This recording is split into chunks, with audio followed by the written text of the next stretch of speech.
Hello students, welcome back. आज हम फिर क्वेश्चंस करेंगे एग्रीकल्चर के, जो ज्योग्राफिया का लेसन है। तो agriculture involves growing of crops, fruits, vegetables, flowers and rearing of animals. Agriculture का मतलब है ग्रोइंग ऑफ क्रॉप्स, फसल उगाना, मेवे उगाना, सब्जी उगाना, या फ्लावर्स उगाने, या एनिमल्स की देखभाल, उनको पालना, ये सब एग्रीकल्चर में आते हैं। तो एग्रीकल्चर के क्वेश्चंस हम करते हैं। आज क्वेश्चन है,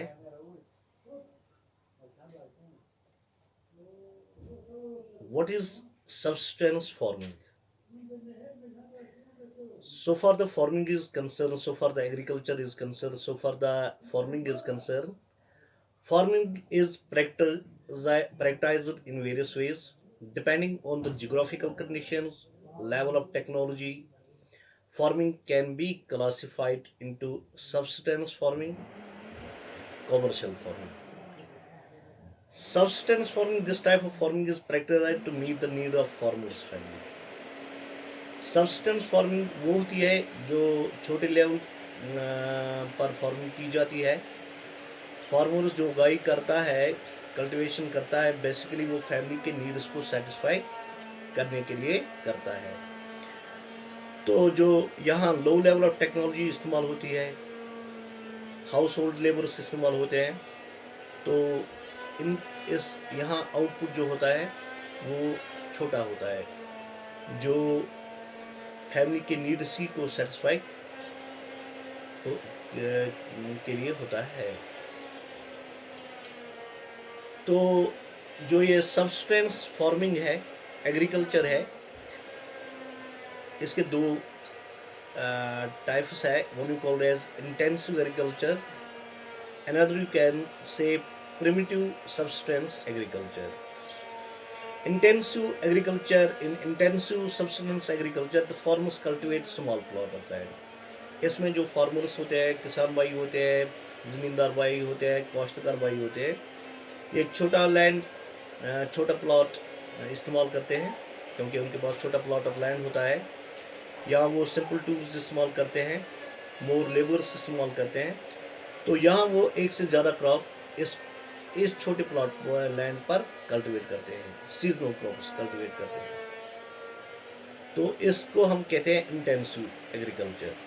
जो जो सब्सिस्टेंस फार्मिंग का पॉट है, इस इंटेंसिव सब्सटेंस फार्मिंग में जो फार्मर्स लोग होते हैं, ज़मींदार भाई लोग होते हैं, काश्तकार भाई लोग होते हैं, किसान भाई लोग होते हैं, उनके पास छोटा प्लॉट ऑफ लैंड होता है। उसी छोटे प्लॉट ऑफ लैंड पर वो कल्टीवेट ऑफ क्रॉप्स करते हैं, एक से ज़्यादा कल्टीवेट ऑफ क्रॉप्स करते हैं, सीजनल क्रॉप्स करते हैं कल्टीवेट, क्योंकि उनके पास इतना ही लैंड होता है।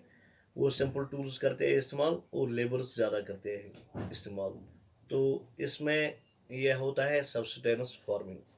इसके बाद हम देखेंगे primitive farming, primitive subsistence farming. Primitive subsistence farming में एक होता है शिफ्टिंग एग्रीकल्चर या शिफ्टिंग कल्टीवेशन, दूसरा होता है नोमैडिक फार्मिंग या यू कैन से नोमैडिक एग्रीकल्चर। शिफ्टिंग कल्टीवेशन जो है, it is form of agriculture which involves cutting of plot of land. यहाँ जो ये काश्तकार लोग होते हैं, किसान भाई लोग होते हैं, ये एक प्लॉट ऑफ लैंड को क्लियर करते हैं। वहाँ जो प्लांट्स होते हैं, ट्रीज है होते हैं, उनको कट डाउन करते हैं, तो फिर उनको जलाते हैं। जलाने के बाद जो एशेस होते हैं वो मिक्स करते हैं इस लैंड में, ताकि ये land more and more fertile बनेगा। तो ये जो शिफ्टिंग एग्रीकल्चर में फिर वो फसल इस ज़मीन पर उगाते हैं। 5, 6 साल, 10 साल के बाद जब इस ज़मीन की फर्टिलिटी ख़त्म होती है, तो वो इस ज़मीन को छोड़ते हैं वहीं, तो दूसरे प्लॉट ऑफ लैंड वहाँ भी वो कटिंग करते हैं, बर्निंग ऑफ ट्रीज करते हैं, तो एशेस मिक्स करते हैं लैंड में। फिर क्रॉप, फिर जो सीड्स है उस ज़मीन पर बोते हैं, फिर फसल वहाँ उगता है। तो ये वो चेंजेस करते हैं लैंड, तो इसको हम कहते हैं शिफ्टिंग कल्टिवेशन और यू कैन से शिफ्टिंग एग्रीकल्चर। डिसएडवांटेज क्या है इसमें? देखो, शिफ्टिंग कल्टीवेशन में, शिफ्टिंग फार्मिंग में जो फार्मर्स लोग होते हैं, किसान भाई लोग होते हैं, काश्तकार भाई लोग होते हैं, वो जो प्लॉट ऑफ लैंड सेलेक्ट करते हैं, वहाँ जो प्लांट्स होते हैं, ट्रीज होते हैं, वो करते हैं कट डाउन। यानी इससे क्या होता है? डिफॉरेस्टेशन। यानी प्लांट्स, वो ट्रीज वो कट डाउन करते हैं। इसका एक डिसएडवांटेज ये है। Loss of fertility of a particular land. ये जो फसल उगाते हैं एक लैंड में, जब वहाँ कटिंग ऑफ ट्रीज करते हैं, फिर उन प्लांट को जलाते हैं, तो वो जो एशेस है वो मिक्स करते हैं इस लैंड में। तो 5-10 साल के बाद जब इसकी फर्टिलिटी खत्म होती है, तो वो दूसरी जगह वहाँ भी प्लांट्स कट अप करते हैं, उनको जलाते हैं, एशेस मिक्स करते हैं। तो इससे क्या होता है? फर्टिलिटी ऑफ लैंड थोड़ा थोड़ा कम होती है। इससे क्या होता है? जब ये लोग बर्निंग ऑफ ट्रीज करते हैं, बर्निंग ऑफ प्लांट्स करते हैं, इससे एयर पोल्यूशन ज़्यादा होता है। तो इससे जबकि वो cutting of down of trees plants करते हैं, तो इससे एक और फैक्टर, एक और disadvantage, that is leads to soil erosion. तो शिफ्टिंग कल्टीवेशन में क्या होता है? जो एग्रीकल्चर भाई होता है, किसान भाई होता है, जमींदार भाई होता है, वो उस लैंड को, एक लैंड को क्लियर करता है, एक प्लॉट ऑफ लैंड को क्लियर करता है। वहाँ जो ट्रीज होते हैं, प्लांट्स होते हैं, उनको कटिंग करता है, बाद में उनको जलाता है। तो जलाने के बाद जो एशेस बचते हैं वो मिक्स करते हैं उस सॉइल में, तो उस सॉइल से लैंड फर्टाइल बनता है।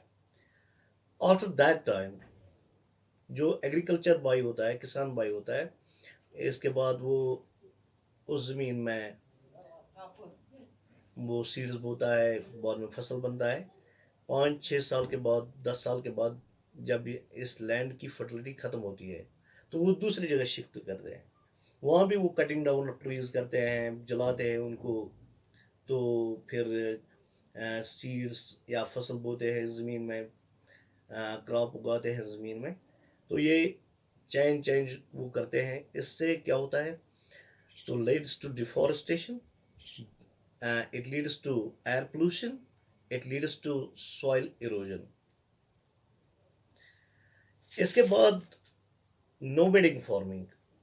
ये nomadic farming is practiced in Central Asia and some parts of India. In this type of farming, herdmen move from one place to another. जो herdman होता है, जो मवेश पालता है, भेड़ बकरियां भैंस पालता है, वो एक जगह से दूसरी जगह शिफ्ट करता है। एनिमल्स उसके साथ होते हैं, तो वो ग्रेजिंग करने के लिए, उन एनिमल को घास खाने के लिए एक जगह से दूसरी जगह शिफ्ट करता है। तो ये एनिमल्स इसको क्या वापस देते हैं? मिल्क देते हैं, मीट देते हैं, बाकी चीज़ देते हैं। जो उसकी फैमिली होते हैं, वो उन एनिमल से बहुत फ़ायदा उठाते हैं। Okay my dear students, thank you very much.